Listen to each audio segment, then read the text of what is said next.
Mean Old Lion Media presents Corner Table Talk.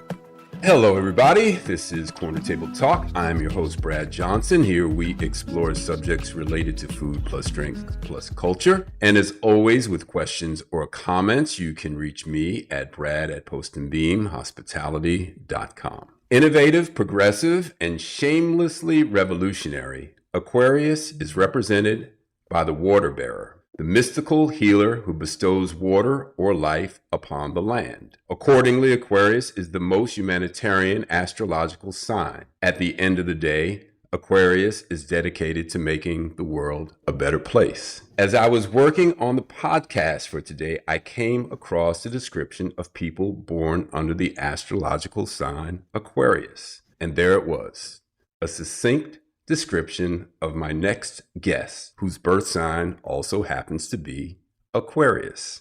Susan Taylor is an editor, writer, journalist, and highly sought-after speaker. Perhaps best known as the editor-in-chief of Essence magazine, Susan became the face and spirit that gave Essence its identity. According to its founders, Essence was intended as, quote, a lifestyle magazine directed at upscale African-American women, end quote, which was a novel idea in 1970. In Susan's role as editor-in-chief, her style, beauty, grace, and steady, self-assured voice guided multiple generations of African-American women and men, yours truly included. Glamorous and accessible, eloquent and relatable, with a unique flow that resonates in backrooms and boardrooms. If you've ever heard Susan speak, as you will today, you'll know exactly what I mean. Susan served as editor-in-chief of Essence from 1981 through 2000. In addition to her editing responsibilities, Susan was instrumental in building the Essence brand to over 8 million readers. Her monthly inspirational column, In the Spirit, became an extremely popular feature of the magazine, and she has published 3 volumes of selected columns. Susan is the best-selling author of 4 books and has edited 8 others. Ms. Taylor is also the recipient of more than a dozen honorary doctorates and hundreds of awards, including the Phoenix Award, which is the highest honor given by the Congressional Black Caucus. She is an inductee into the American Society of Magazine Editors Hall of Fame. In 1994, American libraries referred to Susan Taylor as, quote, the most influential Black woman in journalism.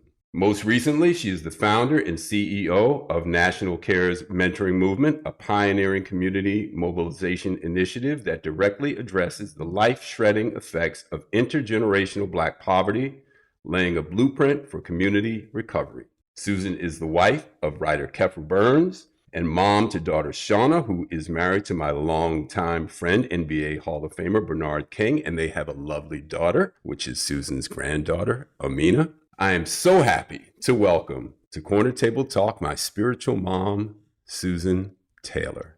Hey, Susan. I am so honored to be with you and just amazed by you. We have to let people know that you were just a little teenager when I met you. I was probably taller than you when I first met. You were about, we were saying 15 or 16? Yeah, right around there. Yeah. Well, I'm really honored to have you. Thank you for taking the time. I know you're crazy busy and there's a lot of demands on you as always. So I do appreciate that you said yes today and agreed to join us. So we'll jump in, Susan. We'll start with what I call our short order questions. Just a few simple questions to get us rolling here. So tell me, what is in heavy rotation on your playlist these days? What music are you listening to? I love Alicia Keys' new music that came out around the holiday time. You know, it's just a melding of what is new and fresh and what is traditional to us, to jazz. And we get to hear her really riff on the piano, and she's just brilliant. So I'm enjoying that tremendously. And, you know, I'm old school, way old school. I still listen to Nancy Wilson. I just love Nancy Wilson. And she's probably my favorite singer in the whole wide world. And a lot of the jazz greats, singers, Johnny Hartman. I love that beautiful mellow voice. I love Sarah Vaughan too. And, you know, it took me a while to appreciate Billie Holiday. I was way mature before I really understood where she was singing from and what she was really communicating through that raspy, sad, but determined and exquisite voice. So those are some of the things I'm listening to. When I'm writing, though, I can't have music in my ear, so it's usually classical music or something easy in the background. Yeah, I'm that way too when I'm reading something that I need to focus on or writing it, a solo piano or something classical, but I can't have lyrics. Same for me, Yeah. and just I don't have those moments. I don't have enough of those moments. Do you? When Mhm. there is just, I can just sit, and just maybe read the paper. I can just sit and not have to do something, but that's what I'm moving toward. Yeah. My Sunday New York Times becomes my Monday, Tuesday, Wednesday, Thursday. By the time I finally get to it, it's like, what's the point? It's old news, but that's our lives. So tell me, Susan, what's your morning routine? How do you start your day? I'm an early riser and I'm trying to stay in bed a little longer. There's an amazing book that I'm reading, Why We Sleep. And it's really underscoring the importance of getting between 7 and maybe even 9 hours of sleep. And I don't think I've ever slept 9 hours, maybe not since I was a baby. But I am up. I'm up by 4:30, 5 o'clock, but trying at this stage in age not to leap out of bed and into the world. Because in the morning, that meditation time, that quiet time when I'm just with me, with Holy Spirit, that's the most important time of my day. And then I get up and I usually take a shower. I would go to yoga when the yoga studio was open. It's not now. And then, just get on with the day. I love getting to the computer early. And when most people are beginning work, I've already completed a good quarter of the work that I need to do. Are you one of those folks who have disciplined themselves to have their mobile device in another room so that you're not reaching for the phone at 2 a.m. Or is the phone right next to you at all times? I put it in the drawer because something I need some instruction on this phone because sometimes I turn it off, but it turns itself on automatically. I don't know what that is. Something that somebody probably knows how to do to get my attention. But I don't. When I put it down at night, I'm done. Unless I have an idea, at around midnight, then I may pick it up. But no, I'm not interrupted by phone. Good for you. Favorite weekend breakfast, assuming that might be when you splurge a little bit. What might you have? When I can make it uptown to Melba's, that would be good. Some catfish and grits and cornbread. Yeah, that would be a favorite. Yeah, I'm down with you there. How about the best live musical performance that you've ever seen? I don't know that a group ever moved me as much as the Spinners. Philippe. I remember Shauna, my daughter was probably 8 years old, and here we are at Madison Square Garden, the theater at Madison Square Garden, and Philippe is just prancing across that stage and he's tearing it up. And I just loved that man's voice and what he Mm, did with lyrics mhm. and melodies, and that was amazing. But I have to say also a Teddy Pendergrass concert. Teddy Pendergrass wasn't that at that time a favorite, and a friend of mine, she had to see him, and I got tickets, and we went to Lincoln Center. I've never seen anything like that in my life. Teddy Pendergrass just had on a pair of like hip hugging, maybe bell bottom pants, a white silk shirt, and he pranced across that stage. He was sweating. The shirt was clinging to him. And it was just the most, just so beautiful. And I remember going back to the office the next day and saying to the then editor in chief, Marsha Ann Gillespie, we have to put him on the cover. And we did. And that became the greatest selling, the largest selling cover of Essence magazine up to that time. Wow. Was he the first man to grace the cover, or were there other men before him? There were men before him. That's a good question. Yes, there were men before him, but not celebrity men. Hmm. And I'll tell you Hmm. what outsold him too was years later when we put Malcolm X on the cover, and folks didn't really understand why I was doing that. And it Hmm. was, I wanted to interview Dr. Betty Shabazz, about her life with Malcolm because we hadn't heard much of her voice and what that Hmm. relationship was like. I wanted to get into their business. I wanted to know how she loved him. And it was just an extraordinary interview. And I think the very first color image of Malcolm X that many people had ever seen. And it was a huge seller. Again, that became the largest selling issue.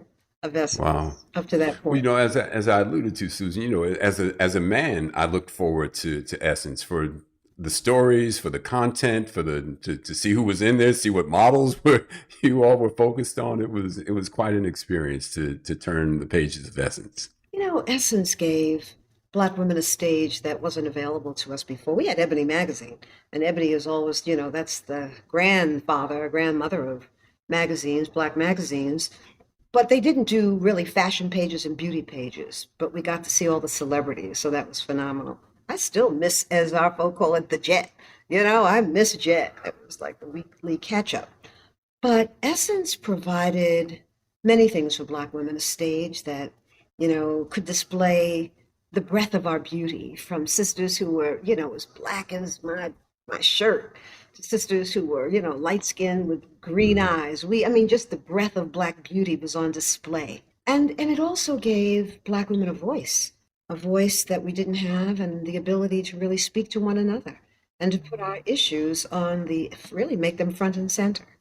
Hmm. Essence I was want to come back to that a little bit because, as beauty evolved, Essence led the way to a certain extent, and you being, the focal point at the magazine, I think had a huge impact on that. But I want to come back to that. So I know you've been around the world, you've been to many places, but is there anywhere that is high on your list of places to go you haven't been? I always wanted to go to Egypt.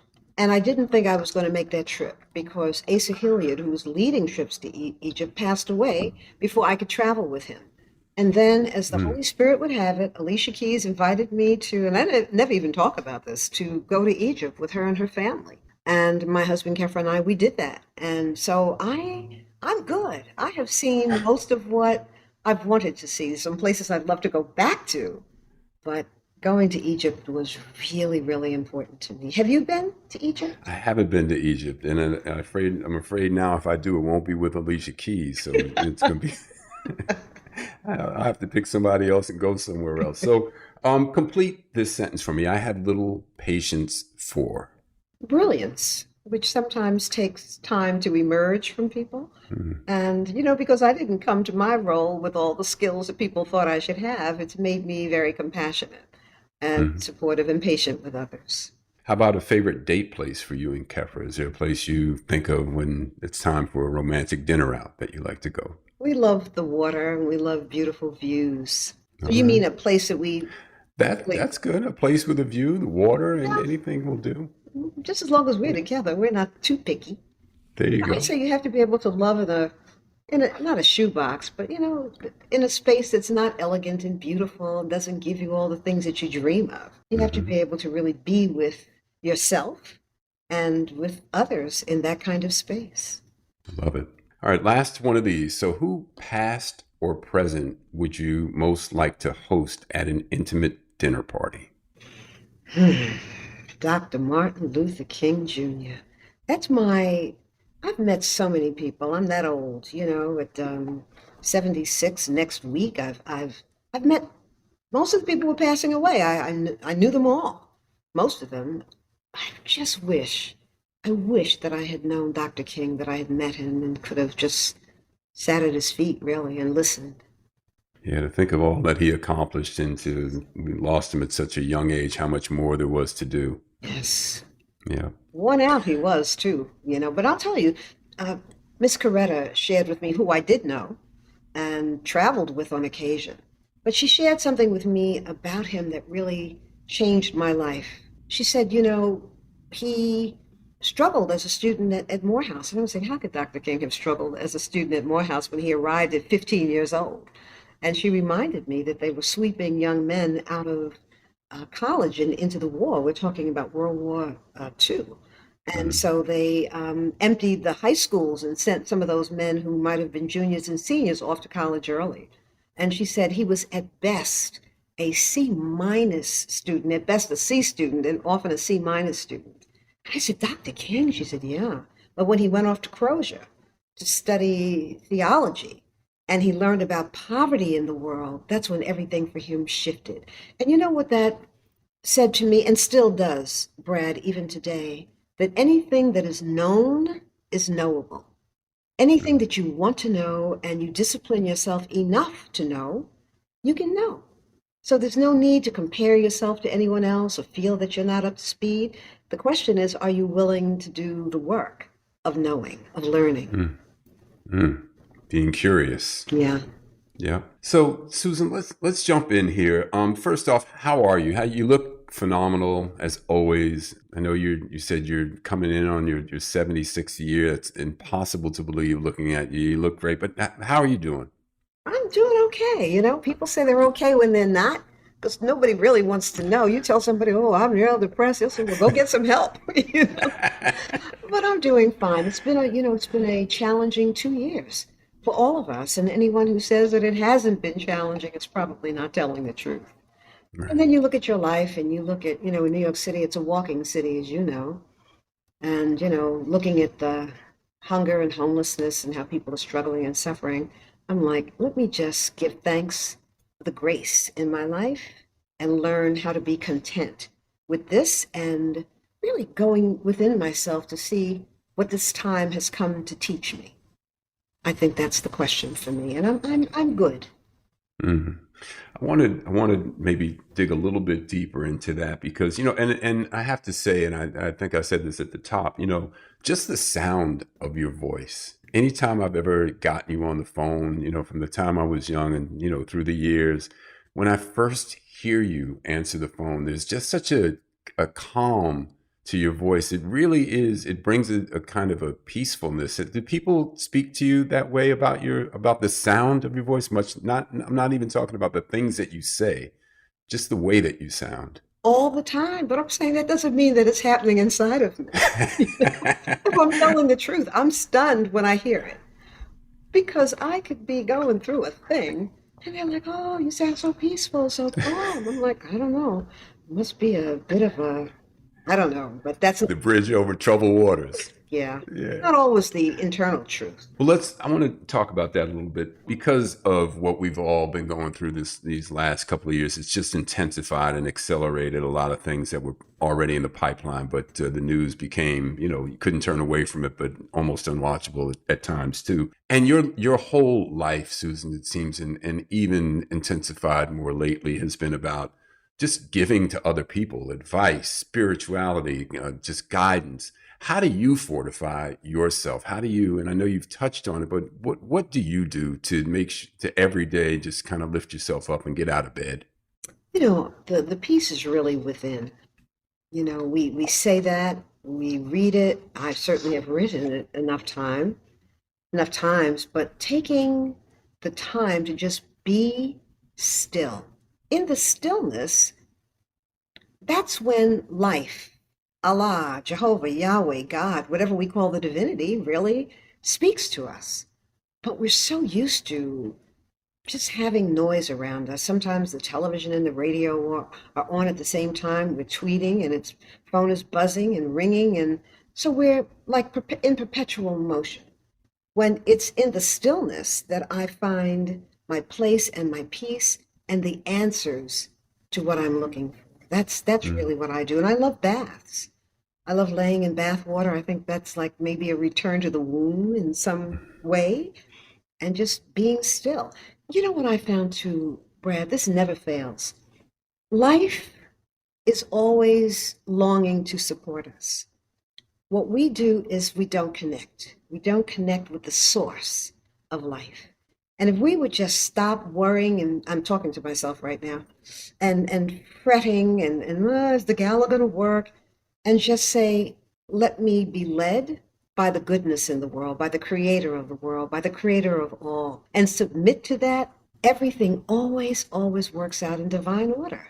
But it's remembering that's difficult because we don't often remember who we are, how we got here, and what we need to do to restore our peace. So I try.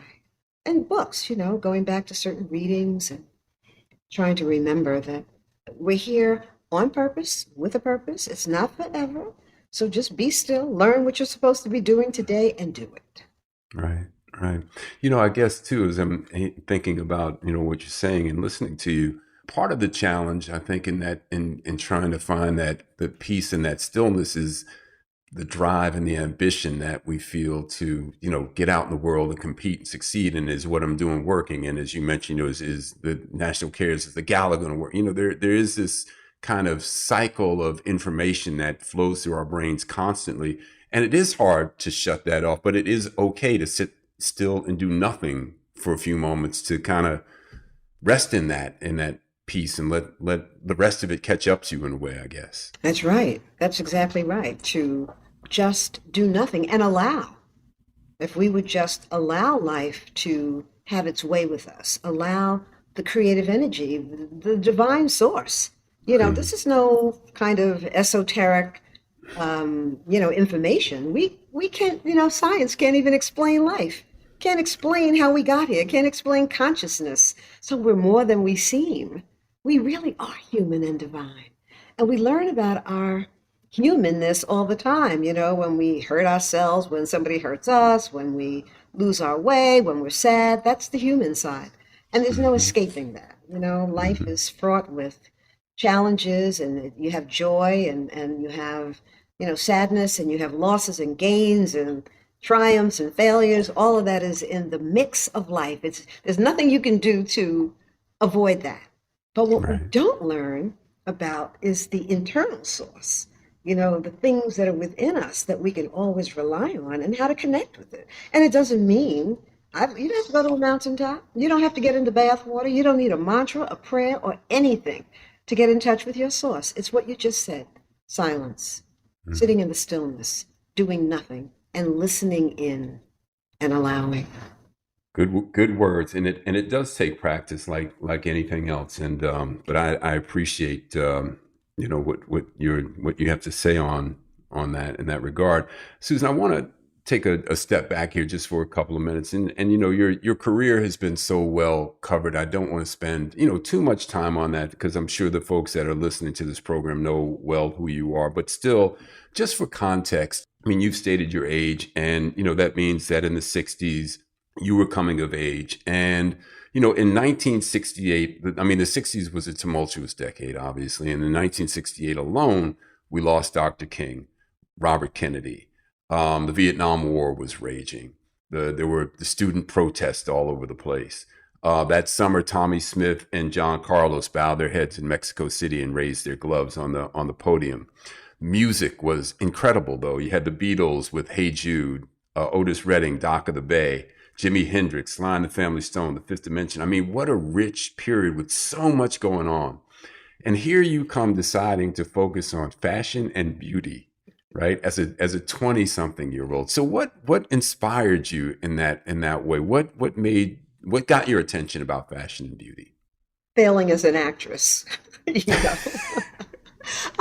Growing up in Harlem on 116th Street, down the block, there was a theater called the Cosmo Theater. And that's what we did on Saturday. After I finished working with my father in his store, he would let me go there.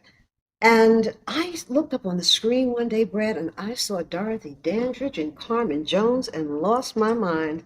I was a little girl. And I just said, oh, I want to be an actress. Had never been in a play, didn't know anything about acting, didn't study it, graduated from high school and started studying acting. And then the parts started coming, not realizing that I really could write. So I wrote my own audition parts, and I would audition for things and began getting work. I played Miss Barclay on As the World Turns. Listening is even old enough to remember As the World Turns. And, the parts came. And then I found myself understudying the great actress, Paula Kelly, in a three-character play on Broadway called The Dozens. Morgan Freeman, Al Freeman Jr., and Paula Kelly. I could not get that whole part in my head. I never had a great memory. And I remember saying, if this woman ever gets sick, there is no way I can step on that stage. This is in previews and rehearsals. And I was just, Lord have mercy, please. I don't know what I would do. The play closed. It was such an inane play. It closed on opening night. I was the only one jumping for joy. And I remember saying, Lord, if you let me out of this one, I'll find my métier. And I know it's not this. And with that, I said, I was married at the time to a man who had beauty salons. And I said, there were no shades for Black women. You know, our undertones, even if we're very fair, could be a yellowish undertone to sisters who were ebony. And I said, I'm going to do a line of cosmetics that really suited the range, and I'll make them custom blended. So that led me to beauty school. And then I heard that Essence was looking for a beauty editor. I wasn't reading those magazines that were out there at the time, and I applied for it, you know, and confidence, walking in there. I had more confidence then at 22, 23 than I do these days sometimes. You know, I walked in there looking like I thought a beauty editor should look. And I convinced Ida Lewis, who was the editor in chief, that if she gave me an opportunity, I would deliver the very best beauty pages that Essence could possibly have. And that's how I got my foot in the door. Essence in those days, I mean, there were four founders, if I'm not mistaken, right? Ed Lewis, Clarence Jonathan Smith, Blount and Jonathan Cecil Blount. Hollingsworth. Right. So you go into a male dominated, I would assume, office environment. And, you know, I loved watching the show Mad Men. You know, I love that period of furniture and, you know, the mid-century modern. But was that the environment that you were walking in, like smoke filled, Jack Daniels in the office and men, you know, voicing their opinions? I mean, was that the environment that you walked into, or was it a little bit different? Those four brothers were smart. They knew who was running the show. They knew that it was women who had the perspective, who named the magazine Essence, and who could had to control the editorial content. And you know, Essence succeeded because it really was church and state, as is stated in the magazine industry. You know, the church is the magazine; it's sacred. So the business side, stay away, and don't try to tell the editors what to do because it's good for advertising. And it really worked. So Essence always led was always led by what the readers needed. And on the advertising side, where there were men, Clarence Smith primarily, and women too, basically they focused on bringing in the advertising dollars. But they stayed out of our hair. So, Susan, how did you find your voice? You know, the In the Spirit column was, you know, as I mentioned, was extremely popular. But what made you aware of the fact that the audience was responding, you know, to your words and to your vision for the magazine? What were your indications of that? How did you know you were on the right track? You know, only sales will tell you that. And I'll tell you, Ed Lewis really took a huge chance on me, and we never mentioned the person who was between Marcia Ann Gillespie and me. Marcia Ann Gillespie created the foundation that I built upon. And there was an editor before her. She was actually the fourth chief editor. One never got to publish a magazine, and then there was the first one, Ruth Ross, and then there was Ida Lewis, and then Marcia Gillespie was elevated to that position and held it for 9 years. And then there was one between us with all the education that she needed, but didn't have the air that would be tuned to the hearts and minds of Black women and what they needed. When he offered it to me, there was protest. Like, how are you going to give this to somebody who didn't even go to college? You know, she's a fashion and beauty editor? Please, you know. But he took a chance on me. And what I did was I was more the reader, Brad, than any of the editors, who were all college graduates, some with advanced degrees. But by that time, I was a single mother, you know, struggling to raise Shauna, and very, very interested in what women were going through. And so when it came time to my writing an editorial, I said, I have to write about what I know. I have to write about the path that I'm on. And it was really trying to find that spiritual center and my balance. So that's what gave birth to In the Spirit. And I surrounded myself with the smartest people I could find. And we responded to what readers were looking for. And in one issue, I wore them out with that first issue that was mine, that I really encouraged and I won't say demanded, but, you know, got the art directors to redesign. So it was like a fresh face with Be a Winner was a big cover line on it, you know, and the magazine just kept growing from there. And then I went back to school. That was the hard thing, going back to school as the editor-in-chief of the magazine. Yeah, I remember the sisterhood of sisters from Essence that would come up to the cellar and hang out from time to time. And it was just such a rich period in New York. And you just talk about finding the smartest people to work around you. I just remember such brilliant women that I got a chance to meet. I'm curious, Susan, the iconic photograph of you. I've never asked you this before, so I really don't know the answer. But there's this iconic photograph of you. You shaved your head bald. You turned to your right shoulder, I think, hoop earrings on. Um, The photographer, I think his name is Ken Ramsey. What's the story behind that photo? It's so funny. Yeah, Ken Ramsey was actually my daughter's godfather. Just happens to be sitting here, not that anybody can see it. And we were in Jamaica. Sean and I, marriage is shaky, breaking up, and I'm running away to my friends. And Pat Ramsey, Ken Ramsey, my daughter's godparents, and we had gone to the beach that day. And I came back, and oh man, I mean, my skin was black. And he said, "Oh my God, you look so beautiful. Let me photograph you." I'm like, "Well, let me put my eyebrows on first, put my little eyebrows, and I think eyelashes too." I mean, imagine he wanted a real natural photograph. And that's what happened. That's how that photograph, was captured. And where did it first appear? I don't know that it appeared anywhere. I don't think No. it appeared anywhere. It might have appeared, maybe I don't think it was in the magazine. I never put it in the magazine, that's for sure. But in doctor's offices, I mean, I go into my doctor's office and I see Jamaicans. It was done in Jamaica, and I think Jamaican people loved it. But on the book, Posing Beauty by Deborah Willis, that's what really, I think, made the photograph kind of famous. And maybe it was published in Essence. I don't really recall. But posters, I mean, I just remember a time where I would see it everywhere. It's beautiful, beautiful photo. Before we move on, I want to say, for the younger generation of successful African Americans, entertainers, entrepreneurs, athletes, journalists, there's a high probability that Essence Magazine and you, Susan Taylor, had a place in their homes growing up. When you look back, Susan, as one of the few African American editors at the time, and even today, I mean, we saw in 2020 some of the reckoning at various publications. Condé Nast, Anna Wintour caught a little flack. Bon Appetit fired Adam Rappaport, brought in an African American woman as their editor, Dawn Davis. What stands out to you about the publishing world, the media world, from your time at Essence as an African American editor? Ooh, what a question. A number of things. That racism is real because what we watched were the Seven Sister magazines. Those magazines are like Ladies' Home Journal, Good Housekeeping. You have recipes and home decorating things. We saw advertising for beauty, especially going in those magazines, skincare and fashion, and certainly at the Condé Nast books. And we couldn't get those ads. We could not get those ads.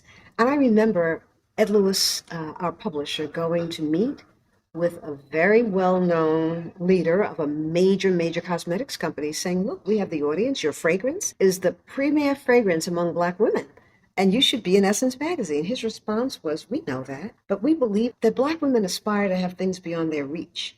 And if we brought it directly to them, it might lose its allure. And it might lose its currency with white women, our primary audience." I don't think Essence got an ad from that very well-known cosmetics company probably for the next maybe 12 or 15 years. That stands out. The other thing that stands out for me then and today is the importance of unity. I think about what you and your dad, what you all knew about the restaurant industry. And what we could do if we ever understood the importance of unity and aggregating our resources and standing together, and building together. That's I think, the primary thing for us to learn moving forward. That we really are, as the great first Pulitzer Prize Black woman who won a Pulitzer Prize wrote, we are each other's keeper. We are each other's harvest. We are each other's magnitude and bond. But we don't trust one another enough and don't work in harmony well enough together. And I think that's our lesson to learn. Good point. I'm gonna bring Ambassador Shabazz in a little bit early because you have such a unique relationship with her. I want to give us a chance to kind of have a three-way conversation. And just before I do that, Susan, because on to the point that you just raised, and I know how I've felt this in the restaurant industry, and I'm curious if you see the effort for inclusion in, we'll call them mainstream media publications, the Condé Nast type publications, Vogue, Elle, what have you. Does the battle for inclusion in those publications by people of color come at the expense of Black-centric or Black-owned media? Oh, Absolutely. It really does. And, sadly, because of our not working in unison, in unity, the magazine industry has changed dramatically and magazines are struggling. There's none that is as popular as they were, say, 10, 15, and certainly 20, 30 years ago. But if what we have to do, and it starts with celebrities understanding who's your best representative. Whenever I find an African American celebrity who's represented by a Black person, I'm like, bravo, bravo. Because what we do is we turn to people outside of our race to represent us. And sometimes we don't matter as much on that side of the great divide as we would to a Black person who's now struggling to hold on to a business as a PR person. And then they're out of business. When you're a huge celebrity and people want you, you can have anybody representing you because they want you. And it really, understanding that brings, Lena Horne understood that. She was really, and I mean, when Essence came along, Lena Horne was not at the height of her career. She was coming back and doing things with Tony Bennett, and they were traveling the country. It was a great concert that they had. And she was the only person who we could turn to, one of the few, who had Black representation. Everybody else was represented by somebody else. I think I mentioned to you that Marsha Gillespie never got to have, the Supremes on the cover of Essence magazine, even though they were Motown celebrities, because the folks making the decisions there didn't appreciate Essence because they weren't African American. So there's not an appreciation of the audience, hence the cosmetics person who didn't see the value in Essence and the audience that would put money in their pockets. And so things fall apart when we don't understand what other cultures understand and how they work together and support one another. That's our lesson to learn. And finally, I want to say that that's what 4 centuries, of being defiled and brutalized in many ways, and certainly 250 years of enslavement. It taught us to not trust one another, to hate ourselves, to hate our looks, our hips, our lips, everything about us. But this is a moment of renaissance, another renaissance moment when we're rediscovering our beauty and our intelligence. And this has happened to us before. We have to get it right this time. Well said. And I want to go a little bit further on that. But as we do, I want to bring Ambassador Shabazz into the conversation because, she and I have talked a bit about, Susan, this if we look at what we're kind of referring to here is a bit of a relay, right? And to us, you're an icon. And there should be no one from our culture that you could not pick up the phone and get on the other end. And Ambassador Shabazz and I see our role as a generation just a little bit younger than you. Part of our job is to make sure that the gatekeepers to those individuals who are now the LeBron James and Tracy Ellis Rosses of the world, who have tremendous access, tremendous power, 10 million Twitter followers, in LeBron's case, probably a lot more. But it's our job to make sure that those gatekeepers, and the point that I made earlier about the fact that in every Black household for the last 30 years, Susan Taylor in Essence would have a place. That means LeBron's mother was reading Essence magazine. His agent might not have any idea what Essence magazine, but his mom damn sure does. So I'll step aside, and Ambassador, feel free, jump in here, say hello to your dear friend, Miss Taylor. But so nice to have both of you beautiful ladies here with me at the corner table. Well, you're kind, certainly more than just a friend, indeed family.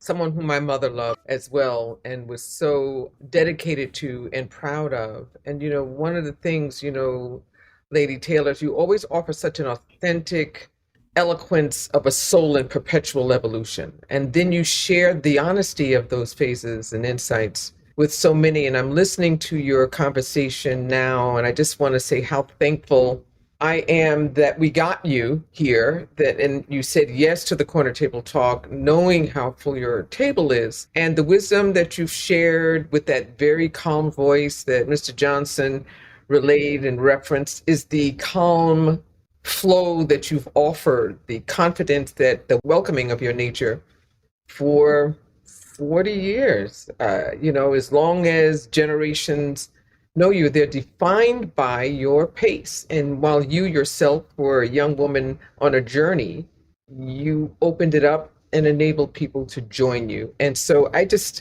say thank you to that. You know, I was a whiny, lanky, you know, raw, no makeup wearing girl, and you put me on the cover twice. I mean, how? You know, no one else would have done that either. And in each case, it wasn't about a beauty cover, it was about a story. It's about an authentic self. And the power and the decisions that you made that impacted so many lives, you should not have to do another thing ever. And as Mr. Johnson just stated, there should be no task in the gifts that support the missions that you stand for to date, such as in the National Cares Mentoring movement. That should be an easy ask, and not having to chase anyone down. And I think that's our work as a culture, to be able to know our value and our worth so that we don't sleep at the wheel. So just thank you. You know, it's going to take time for that to happen. The distress that we suffered through, the losses that we endured, they're epigenetic, they're intergenerational. You know, they are part of our DNA unacknowledged, and we pass on the greatness, the resilience, because how we survive and how the three of us are here is totally amazing, you know, that we are here, right? Given what the histories of families are. But those losses and the things that were so wounding and destructive took place over such a long period of time. You asked about patience, Brad. So that's the challenge, to be patient with ourselves, to be patient with one another, and to be strategic. But it's so great to hear you younger ones really talk about a role that you see yourselves having to play. And that says that you're awake. And that's what this whole thing is really about. This time should be a time of awakening. Well, we're also beneficiaries of that baton. We're witnesses of that baton, unyielding stewardships of those batons. And as we get to this place as parents and grandparents, and also being marginalized, experiencing who's not hearing or listening, and realizing, wow, what beat have we not connected? There is a responsibility and a role. And so that people aren't leaving here. You said earlier, all the people that have passed in the last decade, you knew. And for the most part, so did I. And I feel their absence. They were such dynamic contributors of social culture, the foundations of that which we live by, and many don't even know their names. And so this is an opportune time. And young people, the Gen Zers, remind me of those who were just older than me when I was younger. They're aching for answers. We just have to make sure that they're informed and that they're equipped, and also that they regard the elders. That was the difference, because when I was a kid, whether you agreed or not, the value of the elders was to be respected. You know, I heard your auntie Ruby D, say something. I wasn't there. It was in Atlanta, but it was a, video that I heard. And your uncle Harry Belafonte, said something to me directly, maybe a couple of months ago. He said, we didn't get it right. What did we do? What didn't we do right that you all have to do this all over again, And that was such a profound question. And I think that in many ways, it was my generation that dropped the baton, because the corporate doors opened. Brad, your father was probably one of the first, if not the first, African American to own a restaurant south of 110th Street. Mm-hmm. Black folks didn't have places we could go to in the Upper West Side or in Midtown. And then you had restaurants both in Beverly Hills, I guess that was, or some part of Los Angeles, and, here in New York City in Midtown on Columbus Avenue in the 60s, and not the 1960s, but 60th or something street. And today we don't have any of those things. We don't have them. Susan, I want to, because when we spoke the other day, you set the alarm bells ringing for me. And I think sometimes it takes that for us. There hasn't been a call, I think, to galvanize around in a long time for some reason. I think maybe we've been lulled initially by corporate America, as you said, in the 70s, those jobs opened up. Then the children, Ambassador Shabazz and myself of that generation, we got the benefits of private school and college and going right into the workforce. So we didn't have a war to fight. So the movement maybe kind of lost its way a little bit. But if you would talk about the National Cares Movement and some of the alarming news that you shared with me about African American suicide among youth. Oof, that is the Yeah. most That's heavy. alarming news, that, death by suicide increased by 47% among Black boys and 59% among Black girls. Recently, for the first time in the nation's history, the suicide rate among African American children is greater than it is among any other cohort of children in the nation. Native American, Pacific Islanders, and white males used to lead that number. We didn't even talk about Black child suicide. And now Black child suicide is leading all other suicides among young people. And I mean, between 1991 and 2017, suicide attempts by Black youngsters rose by a startling 80%, 80%. The only group of children in the nation for whom suicide attempts and completion have risen. Poverty is linked to that, but children of every class, young people of every class, have taken their lives. You can see the direct link between poverty, growing up and now with media and social media, and you have access to knowing everything. Young people, young African Americans, and not only, but as young as 5 are taking their lives. You see all the goods and gifts that America has to offer, but they're not within your reach, you believe. Because your school, your family, they can't prepare you for that. The schools are under-resourced. They don't have teachers who have the capacity. The teachers are worn out, totally worn out. And parents are struggling because they went to the same poverty school that you're in the same community. And now the communities are being gentrified, and then our people are being scattered across the country. So it really is a very, very critical time. And the National Cares Mentoring Movement is really a clarion call to us, to able, stable people, to step up and say, we will not let you fall. To do for children who have nowhere else to turn. People have turned away from them. Poor children. People don't even want to hear about it. I'm glad that you're asking. And it's painful. It's hard work. But it's not the rough side of the mountain when you know your history. Mm-hmm. What we come from, please, I'll take this. I'm not on some plantation in 1815 or on a slave ship in the 1600s. This we can do by linking arms and aims and making a commitment. But it really does come back to, I know, wellness. Harry Belafonte, who was he was like the elder person who led us when we were creating a new way forward, healing what's hurting Black America.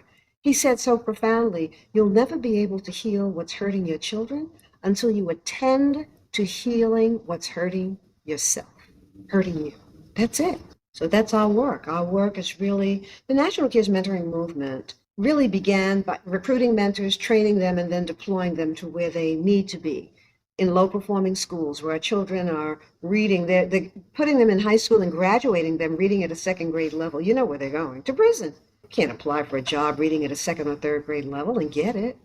And then I said, why is it more difficult to get able, stable Black folk? Because when the call goes out for mentors, it's white women who are the first responders, and then white men, and then Black women and Black men. So I said, well, why is it so difficult to get us to step up as mentors? And, Naeem Akbar, the great psychologist, said, because racism has made us all crazy and Black people are weary. You all know you have 2 cents and you have a whole family that needs a penny of the 2 cents or the whole 2 cents. And so we are strapped with stress. I'm not minimizing anybody else's stress, but ours trebles what others in society really are experiencing. So I said, okay. We have to create something that helps us as able, stable people who appear that way to really take charge of our health, our wellness, as our dear brother Harry Belafonte said, we have to do that. So that's what our work is. It's really helping our mentors to find their grounding, to stay strong, to understand their history. This is why, the ambassador's family, she knows. I mean, I can look, I just want to get up and pick up Brother Malcolm's photograph. I don't have photographs around me. I have a big old book here with my name, with my picture on it, but it's here because it's a coffee table book. Malcolm X is my hero, and I love him. His wisdom guides me. And there's Marcus Garvey. I mean, if Marcus Garvey could link up the entire Black world in the teens and the 1920s with none of the tools that we have, what prevents us from just organizing ourselves with a little bit of an agenda? If we had an agenda, we would not be fighting for the vote, for sustaining and having fair voting. As we are right now, we're fighting for it because we have silos doing different things rather than we're saying that, maybe the sororities and fraternities, your role should be to overwhelm with calls, get the senators and the congressional leaders and maybe the nonprofit leaders. You should be doing this. Black entrepreneurs, you should be doing this through the chambers of commerce. And maybe it's the young people. Young people, we need you on social media. And this is what you should be doing. We need assignments. That's what we need, assignments today. It's really interesting. When Harry Belafonte had the gathering of elders, and Ruby Dee got on the stage and said, I don't need another gathering, give me an assignment. That's it. I don't need another party. I don't need another event. I don't need another meeting. Give me an assignment. And that's what it is. I think we have to be clear about the assignment, the vision, and the outcome expected per those assignments. And when I think about when the National Cares Mentoring Movement was getting its legs moving and defining itself and outreaching, and the chapters started to grow, how many chapters exist now? How many registrants do you have now? We're in 58 cities. We have 2 in Los Angeles, right there in one city. And gosh knows, here in New York City, we're in all the boroughs, every one of them. And over the since 2006, when it was founded as Essence Cares after Katrina, we have recruited 175,000 mentors and deployed them. We weren't keeping these mentors for ourselves. We were just the recruiting arm, recruiting them for sending them into schools, partnering with our partnering organizations in communities. So they were in schools, they were in the community organizations that were struggling for Black mentors, and also detention centers where our children are being warehoused. And then when I visited a school up in Broward County and was one of our leaders there, South Florida Cares, and she was just complaining about the students and how difficult they were. And I said, I'm going to be speaking in Miami. I'm going to come on up there and see what you're talking about. I stepped into that school and it changed my life. Seagull. It's a school for teen mothers. And there were some fathers there too. And what I witnessed when they were letting the young ones out of school, 3 o'clock or whatever time it was, I watched young women wrestling book bags, babies, and car seats onto school buses. It took my breath away. I mean, I was 23 when I became a mother, and I was married. I had one child, and it overwhelmed me. I can't imagine being 13 or 14 and 15 and having multiple children, which many of them did, So that's when we stepped into the programmatic work to create the consciousness shifting curricula, both for parents at the University for Parents we have in Atlanta, and then in now about 27 cities, we are implementing wellness mentoring circles in classrooms and changing lives, in addition to the 58 cities where we recruit mentors and send them to other mentoring organizations who need Black mentors. Oh, wow. Susan, as I'm listening to you both and I'm thinking, of the urgency and how can a society consider itself successful when a 5-year-old looks at suicide as the best possible option? And this dichotomy of, I think you would both agree that and Susan, you alluded to it, we're not in slave ships, we're not on a plantation, it's not the 60s. We have more cumulative wealth and influence than any time in history. I'm talking about the African American culture. And yet we've got on the other end of the spectrum 5-year-olds who think suicide is the best possible option. To me, national cares is the connective tissue. Right. That's what needs to be in place to potentially bring those two worlds back together. And it's just, I mean, that I'm just so moved by, the reality of the situation, but the hopefulness that someone like you brings with an organization like that. It's moving. And you know what this virus has done? It's taken its toll on everyone. I mean, it's the one thing that has unified the whole world. Nobody is, free of its threat. What is so amazing right now is to see the partnerships that are being formed. Yeah. Do you know that the sororities and fraternities, African American, they call themselves the Divine Nine, that they have never done a program together? I was stunned when I learned that. They'd never done one thing together. Until Katrina, the 3 or 4 national Baptist organizations had never done one thing together. And now we call them community impact partners, sororities and fraternities, and we have the Coalition of 100 Black Women, the Links, the Psychologists, Black Association of Psychologists. It's just amazing to see how there's a silver lining in all the suffering that's being endured.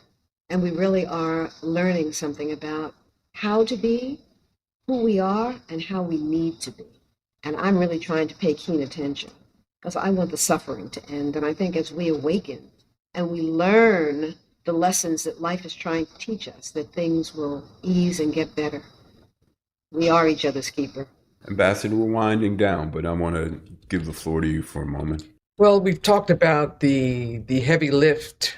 And I remember 20, 25, 30 years ago, you and I used to talk about the responsibilities we would see, not just publicly, but even as our mother's daughters, the expectations, and then to be our children's mothers. And the question was, how do we even find the time to fortify and take the phone off the hook, say no for today, treat ourselves? And we struggled with that conversation and outcome then.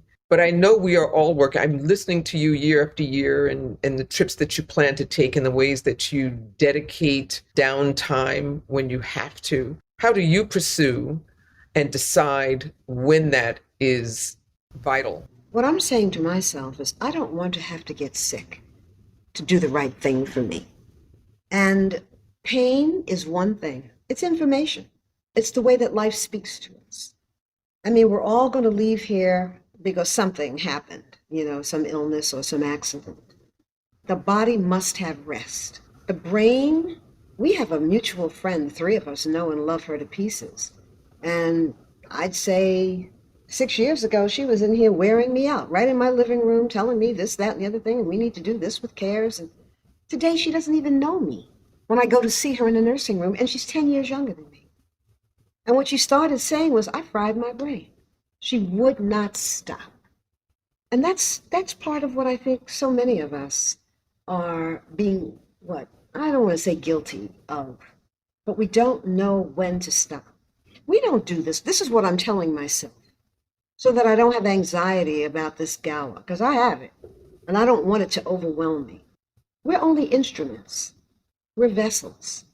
And life, Allah, God, the Holy Spirit, beauty, whatever we call it, the universe, does its work through us. The work of healing, the work of unity, the work of caring for the least of these. I want to be a vessel that life can use. And if we want to be vessels that life can use, we have to do the things that we know create healthy vessels. And that begins with what we put in our bodies. The smoothie in the morning, which is like everyone's like, I'm not interested in the way it tastes so much as what I put in it. Low glycemic berries.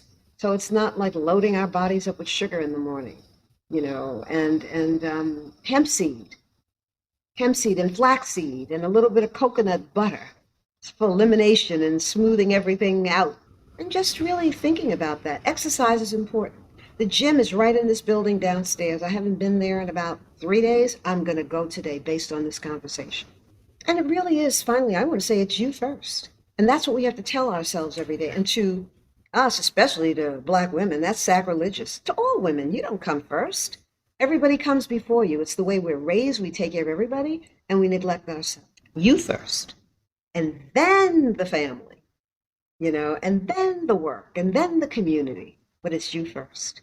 And we have to make that. Here's what I love about life: it's never too late.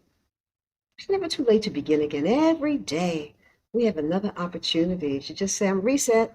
I'm going to do what I know I need to do for myself. I'm going to be a kinder and gentler person to myself.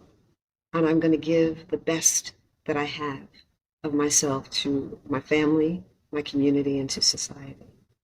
You're talking a lot about self-preservation there, and I think we can all, use a healthy level of awareness about that. And Susan, we've kind of touched on this quite a bit, but I just want to close on a kind of a broad question, and you can answer it any way that you like. And, given the urgency of the work that you're doing, I mean, it just kind of brings it into sharper focus for me that we've got some challenges. But, when you turn on the news or read wherever you get your news from, we're facing a lot of challenges and existential threats, the planet, this politics, and everywhere you look. Obviously, a democratic society is an experiment, and there are going to be casualties along the way, right? And I'm curious if you feel that we're on a path towards a more perfect union. And do you see, when you look into the Susan Taylor crystal ball, is there a planetary healing out there for us to have? Amen to that. Yes. I look for the divine hand, not the news. The news is scary, but there's a divine hand in everything. And I think what the divine hand is saying, what is it going to take for you to awaken? But you see what's happening during this COVID moment. There is an awakening. People are awakening to their needs. There are people who are saying, I'm never going back into an office again. I'm going to work from home. There are people saying, I don't need to live in expensive, Atlanta or New York City or, San Francisco or Los Angeles. I can live in some little part of North Carolina, have a job that, takes care of me and my family, and be happy. So I think we really are recalibrating what matters most and what's important. And that this, virus, and now the extended Omicron piece, or the deeper one, is sent for our awakening. I believe that. For our awakening. To everything there is a purpose. And the question is, what? That's the question to ask. Whenever you're hurting, whenever the planet is hurt, what have you come to teach us? What have you come to teach me? That's Rumi, the great Sufi mystic. What have you come to teach me? And we learn our lessons and we move on. And there's always a lesson to learn. I want to learn my lessons, painful though they may be, and just keep stepping. Beautiful. Ambassador? Well, I have nothing to say other than whenever she speaks, you feel the spirit from which she writes, thinks, shares, and cares. And I've been a long beneficiary of that. And it certainly, in this conversation, is a reminder of the work we have ahead of us to make sure that the richness of that wisdom is passed on. It's so amazing to hear that from you, one of the most eloquent people on the planet, who speaks. Your elocution and delivery is poetry. So thank you for that. And I have the unfortunate task of having to speak after her often, which is a whole nother challenge, but I put up with it. And I'm just so grateful to have both of you ladies in my life. You're both magnificent. And I'm really grateful, Susan, that I've known you for as long as I have, an Ambassador, the same with you. And thank you, Susan, for taking the time today. Before we let you go, I want to make sure that we bring up the gala in February, and to donate or more information for the National CARES Mentoring. It's caresmentoring.org, correct? Correct. All right. Well, let's. Our audience should be very involved in this with Susan Taylor. Obviously, you've learned a little bit more about it today, but it's so, I think, one of the most worthy causes that is out there, and she is one of the people that, as I said, she's an icon to us and deserves our full support. I have to say this about you. We're giving one another compliments, but knowing you as a boy and seeing you grow into manhood, and the choices that you have made, how you took care of your parents, the love that you give, the calm that you bring. And I mean, you're an Adonis, and people don't get to see you, but Google him. He's an Adonis. And, you know, you've never, ever, ever been a braggart or a person who made other people feel less than they are. You were always the healer, the greeter, the person who just made everybody feel welcome. It's been an honor and a joy to see you grow so beautifully into manhood. And you really are a beautiful human being. And that comes from someone, that's what, you know, your father would say that all the time. Howard Johnson, let us lift up his name, introduce me to jazz. You know, he would just say that he's never given us any trouble. Now, you know, my mother could say that about me, my mother or father. Definitely. I don't know about you, Ambassador Shabazz. Yeah, I think you gave him trouble, you know, even as a little one, but not you, Brad. Beautiful. Thank you. That's so meaningful. Thank you, Susan. I had great teachers, so I'm appreciative of that. So thank you again. It means the world to me. Thank you. Corner Table Talk is hosted by Brad Johnson, produced by Brad and Linda Ailes Johnson. Theme music, Life Goes On by Bryce Vine. Executive producer, Ken Johnson. Find the Corner Table Talk podcast wherever you get your podcast. Follow, subscribe, rate, and leave a comment. Corner Table Talk is a Mean Old Lion Media production.